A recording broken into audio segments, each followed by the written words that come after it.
Assalamu alaikum everyone, hope you're well. This is Mia Hassan here from Car Radar. So today we'll be reviewing this amazing third generation Toyota Prius. This is the S Touring variant. पहले हम आपको exterior दिखाते हैं इसका.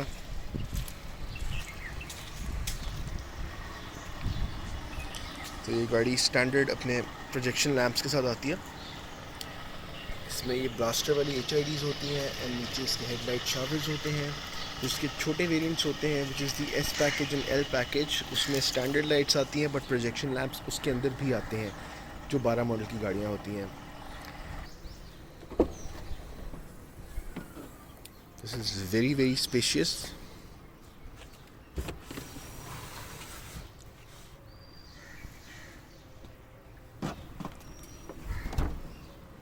So now let's talk about the interior. ये गाड़ी steering controls के साथ आती है. Here are the display buttons, trip, ventilation, temperature. फिर यहाँ पे डिफरेंट मोड्स हैं जो कि टीवी नेविगेशन के साथ कनेक्टेड होते हैं. ये जनरल नेविगेशन के साथ आती है. ये इसके ब्लूटूथ के बटन्स हैं जो इस नेविगेशन के साथ कनेक्टेड हैं. So let's start it up.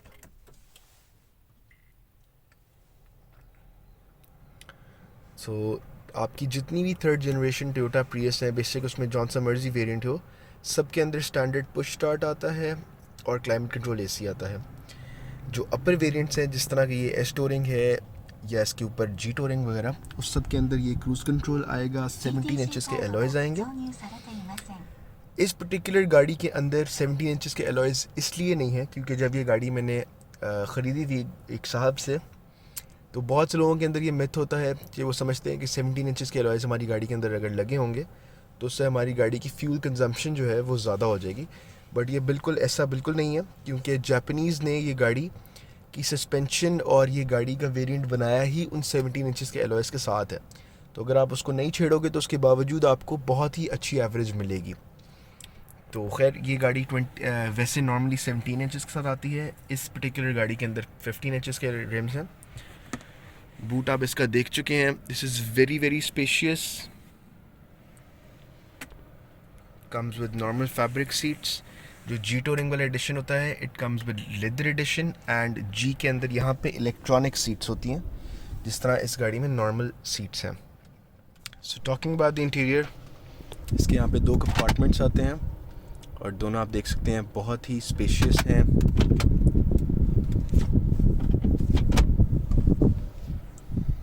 यहाँ पे आप अपना फ़ोन वगैरह प्लेस कर सकते हैं. यहाँ पे कार चार्जर की ऑप्शन है. This is pretty handy. और यहाँ पे आप देख सकते हैं कि आप अपनी USB पोर्ट भी लगा सकते हैं. So this is pretty cool. It has all the necessary features. इसमें कोई भी चीज़ ऐसी नहीं है जो आप मिस आउट कर रहे हो.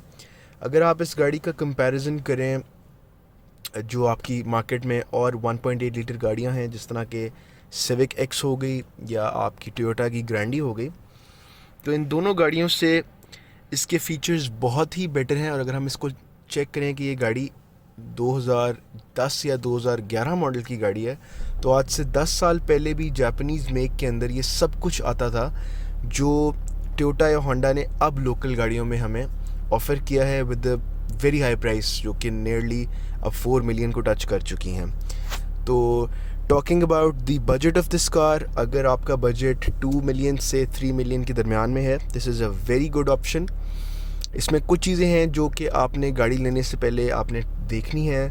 बहुत से लोगों का ये नोन फॉल्ट आता है. लोग कहते हैं कि हमारी गाड़ियों की हाइब्रिड बैटरीज़ ख़राब हो गई हैं या हमारी गाड़ियों का ABS ख़राब हो गया. उसकी भी वजह है. पहले हम ABS के ऊपर आते हैं कि क्यों पाकिस्तान के अंदर प्रियस का या फिर होंडा वीज़ल का ABS फेल हो जाता है. उसकी वजह ये होती है कि हमारी आदत होती है बहुत से लोगों की कि जब हम लोग फॉर एग्ज़ाम्पल अगर सिग्नल पे खड़े हुए हैं तो हम लोग ब्रेक से अपना पैर उठाएंगे नहीं और गाड़ी को पार्किंग में हम डालते ही नहीं, हम गाड़ी को ड्राइव में रखते हैं, जिसकी वजह से इसकी जो ट्रांसमिशन होती है वो अल्टीमेटली हीट अप होके आपकी ख़राब हो जाती है. तो आप ये बात का ख़ास ख्याल रखें कि आप जब भी when the car is in the idle mode, आप हमेशा इसको पार्किंग में करें ताकि आपकी ABS जो है वो सेफ़ रहे. So let's talk about the hybrid batteries कि वो क्यों ख़राब होती हैं। अब उसमें ऐसा होता है कि टोयोटा क्लेम करती है कि अप टिल 2 लाख किलोमीटर्स आपकी हाइब्रिड बैटरीज़ को तो कुछ होगा ही नहीं। अब यहाँ पे ऐसा क्यों होता है? क्योंकि 70 to 80% गाड़ियाँ जो हैं वो ऑलरेडी रिकंडीशनड आ रही हैं, वो एक्सीडेंटेड आती हैं जापान से। जितने भी हमारे डीलर हजरात हैं वो बहुत ही लगी पिटी गाड़ियाँ मंगवाते हैं और उनके मीटर्स तमाम गाड़ियों के टेम्पर्ड होते हैं। वो पहले से ही गाड़ियाँ 1.5 लाख किलोमीटर चली हुई आती हैं जिनके मीटर्स यहाँ पे 20 से 30,000 करवाए जाते हैं, जिसके बाद चंद अरसे के बाद बेचारे लोगों को ये प्रॉब्लम फेस करनी पड़ती है कि उनकी हाइब्रिड बैटरीज़ जो हैं वो ख़राब हो जाती हैं। अब उसको भी समझने की ज़रूरत है कि जो बैटरीज़ हैं हमारी हाइब्रिड, जो आपको मैंने पीछे बूट दिखाया था, उसके नीचे एक पूरा का पूरा ब्रीफ केस है जिसके अंदर 28 बैटरीज़ के सेल्स होते हैं। एक बैटरी है उसके अंदर 28 सेल्स हैं जो कि सीरीज़ में लगे हुए हैं। अब उसमें अगर एक भी सेल ख़राब हो जाएगा तो आपकी गाड़ी इंजन चेक की लाइट देगी और वो आपको बताएगी कि आपकी पूरी बैटरी ख़राब हो गई और इसको रिप्लेस कर लें। अब यहाँ पे हमारे जितने भी इलेक्ट्रिशियंस हैं वो कभी भी हमें ये गाइड नहीं करते प्रॉपर्ली कि आपका सिर्फ सेल्स भी चेंज किए जा सकते हैं। वो आपको सीधा सीधा कहते हैं कि आप पूरी बैटरी पैक रिप्लेस कर लें, जिससे उनको ये फ़ायदा होता है कि वो आपकी बैटरी भी अपने पास रख लेते हैं जिसके सिर्फ 1-2 सेल्स ख़राब होंगे, बाकी सारे ठीक होंगे। तो वो अलग-अलग वो सेल्स भी बेच लेंगे और आपका बैटरी पैक भी पूरा चेंज कर देंगे, जो कि और ऑलमोस्ट 1.5 लाख रुपये आपको कॉस्ट करता है। जबकि अगर आप सिर्फ सेल चेंज करवाएंगे तो वो 7 से 8 हज़ार रुपये का सेल होगा, जो आप अगर आपका सेल ख़राब है उसकी आप वोल्टेज भी चेक कर सकते हैं। अगर आपको नज़र आ रहा है कि आपकी बाकी सारे सेल्स ठीक हैं और 1-2 सेल्स ऐसे हैं जिनकी वोल्टेज कम शो हो रही है, इट मीन्स कि आपका वो सेल रिप्लेस किया जा सकता है। So talking about the infotainment system, इसके अंदर तमाम किस्म की चीज़ें हैं। You can connect the Bluetooth, इसके अंदर डिस्क भी डलती है जो यहाँ से आप ओपन कर सकते हैं। ये इसकी डिस्क ऑटोमेटिकली बाहर आएगी और आप इसको वापस प्लेस करें तो ये इस तरह चल सकती है। सो ये इसका मोड है जिससे आप इसकी सारी कनेक्टिविटी आप यहाँ से चेंज कर सकते हैं। अगर आपने ब्लूटूथ पे कनेक्ट करना है वो भी यहाँ से किया जा सकता है, और ब्लूटूथ को कनेक्ट करने का यहाँ से आप इसको जाके चेक कर सकते हैं। अगर आप अपने मोबाइल को कनेक्ट करेंगे तो ये यहाँ पे सारी लिस्ट आ रही है। यू प्रेस दिस बटन और आप यहाँ से अपने फ़ोन से इस गाड़ी को कनेक्ट कर सकते हैं। बाकी इट हैज़ USB, ऑक्स और ये तमाम चीज़ें इसके अंदर आती हैं। ये इसकी ब्लूटूथ की बटन्स हैं। अगर आप अपना फ़ोन इससे कनेक्ट करेंगे तो आप यहाँ से ही अपनी कॉल उठा सकते हैं और ऑफ़ कर सकते हैं। ये वाले जो वेरिएंट्स होते हैं ये स्टैंडर्ड लेदर स्टिचिंग के साथ आते हैं, एस टोरिंग और जी टोरिंग। जो स्टैंडर्ड एल पैकेज और एस पैकेज की गाड़ी होगी उसमें ये नॉर्मल होगा, स्टीयरिंग के ऊपर ये लेदर स्टिचिंग नहीं आएगी। यहाँ पे इन बटन्स की बात कर लेते हैं। ये आपके रिट्रैक्टेबल मिरर्स का बटन हो गया, यहाँ से आप इसको कंट्रोल कर सकते हैं। ये आगे जो हेडलाइट शावर्स हैं ये उनका बटन है। अगर आप ये प्रेस करेंगे तो हेडलाइट्स शावर्स के अंदर से पानी आएगा और वो हेडलाइट्स को साफ़ करेगा। ये जो बटन है ये एक कॉशन के लिए जापानीज़ ने बनाया है। अगर आपकी गाड़ी ईवी मोड पे चल रही है या अगर आपकी गाड़ी हाइब्रिड बैटरीज़ के ऊपर है और अगर आपकी स्पीड 5 से 10 किलोमीटर पर आवर है ओनली, तो आपकी गाड़ी बिल्कुल साउंडलेस होती है। तो ये अगर ऑफ़ नहीं होगा तो इसमें से एक म्यूज़िक जनरेट होगा, तो जो भी पेडेस्ट्रियंस जा रहे हैं उनको अलार्म करने के लिए कि गाड़ी आ रही है, ये उसके लिए। So now let's talk about the fuel average, जिसकी वजह से लोग ये गाड़ी ख़रीदते हैं। कि हाइब्रिड गाड़ी लेने का मेन मकसद ये होता है कि लोगों को फ्यूल एवरेज चाहिए होती है। अच्छा, यहाँ पे मैं आपसे कुछ ऐड करना चाहता हूँ कि बहुत से लोगों को दिमाग में ये ख़्याल आता है कि ये गाड़ी हाइब्रिड होगी तो शायद ये स्लो चलती होगी या ऐसा कुछ है। ऐसा बिल्कुल भी कुछ नहीं है। अगर आप इस गाड़ी की पिकअप वगैरह चेक करें तो वो बहुत ही बेहतर है एज़ कम्पेयर टू अगर आप इसको सिविक से कंपैरिजन करें या फिर अगर आप और इसके कंपेटिटर्स इसको देखें तो ये this is a very fast car. इसकी पिकअप बहुत ही मज़ेदार है। अगर आप इसको नॉर्मल शहर के अंदर इको मोड पे गाड़ी चलाएं तो आपको फ़ील भी नहीं होगा कि आपको ज़रूरत नहीं महसूस नहीं होगी कि आप इसको दूसरे मोड्स पे कन्वर्ट करें। फिर भी अगर आपको फील हो रहा है कि आपकी गाड़ी उतनी बूस्ट जनरेट नहीं कर पा रही, उतनी पावर जनरेट नहीं कर पा रही, तो you can always turn it of. अगर यहाँ पे इको मोड आप ऑफ करेंगे तो ऑटोमेटिकली ये नॉर्मल मोड पे शिफ्ट हो जाएगी।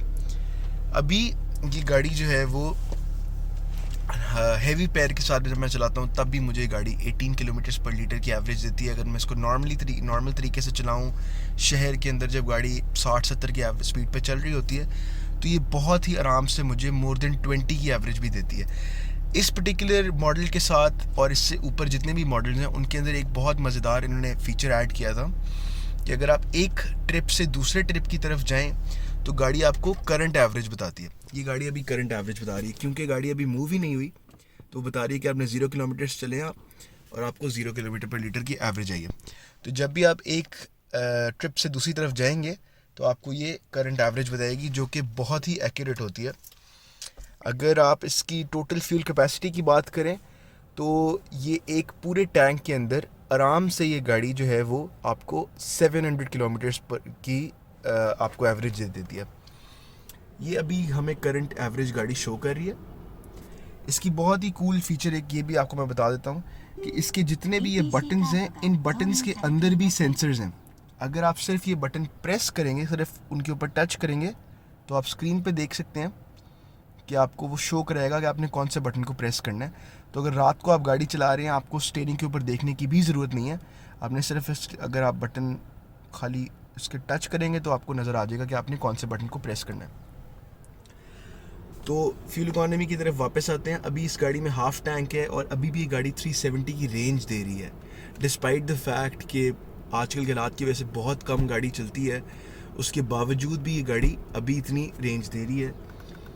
और इस पर्टिकुलर टैंक में ये 300 किलोमीटर ऑलरेडी चल रही है। मतलब अभी भी ये गाड़ी एवरेज दे रही है कि आपकी गाड़ी टोटल टैंक के अंदर 670 किलोमीटर चल जाएगी, जो कि नॉर्मली ये गाड़ी 700 किलोमीटर 700 750 किलोमीटर भी चल जाती है अगर आप गाड़ी को रेगुलरली ड्राइव करते हैं तो।